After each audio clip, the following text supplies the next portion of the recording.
We are almost ready for installation. We've got all of the furring strips up.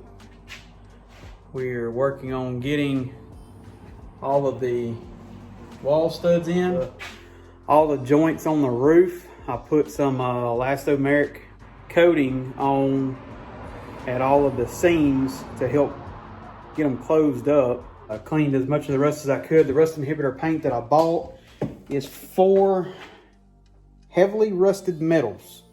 So it's a Rust-Oleum primer, which has probably got more wiring. I'm still playing with wiring. It's never ending with wiring on these buses. I mean, it's just, I still have the same big cluster hanging that's been hanging here that I need to get squared away. And then this whole mess over here, I got to get squared away.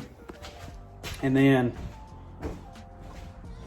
down here along this wall, we have this cable that runs. It comes down the wall and it goes to the back multiplex system in the back bay. So I'm trying to still also figure out how I'm going to configure the back bay, because that's where our tanks are going to be at for our freshwater. And we're actually going to do the same way that Yvonne LaCroix Cruiser, I think is how you say it, how they're doing a combined black and gray water tank together. After listening to it, it makes complete sense, because I've been in an RV for going on 5 years now. We full time, and you're always going out and draining one or the other. And what he was saying the other day about having more water in the tank, every time you drain your solids, you have less issues with draining, and you don't have the deposit buildup, because since you're putting more gray water into it, regardless, you're gonna have to dump one way or another. But it makes more sense that you would want more water going into your black tank to help flush it out and cut down on the smells, which is what he was talking about, is the advantage of using one combined tank. So I say a lot.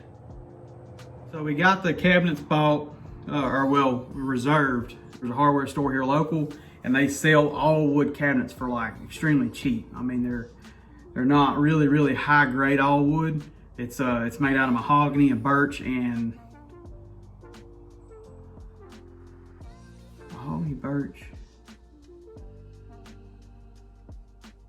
pine. It's made out of mahogany, birch, and pine. So the floor, we're talking about doing a propane burn. So what we're looking at doing is just taking a torch and burning the wood with this stain color. It's called Early American, and that's probably what we're going to do through the whole bus on all the floors. So right now I'm fixing to get busy putting in some more studs in the walls, or attempting to anyway.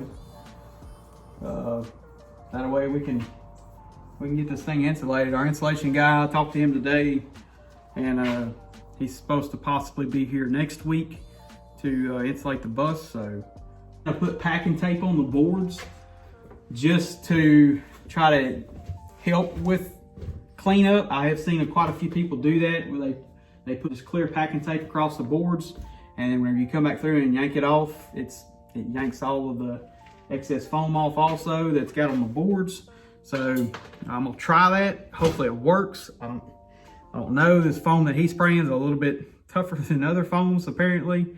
It's some new product from Rhino Liner. It's supposed to be on the green list. He said it only takes about 2.5 hours for it to off gas once he gets done spraying it, that where we could go in the bus, and 24 hours before I can start sanding on it. So I've got plenty of other things that I'm saving to do for the day that I can't go in the bus. I have things on the outside of the bus that day that I can do to not lose a day or lose an evening, because I only get to work on the bus in the evenings right now during the week because I have work. So, but I think that pretty much covers everything. Enough for a YouTube update anyways.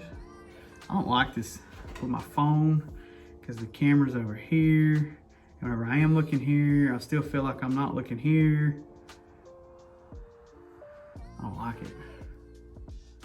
I don't know what I need to do to make that, like, to to where I quit looking at myself and I look at you, the person watching my YouTube videos.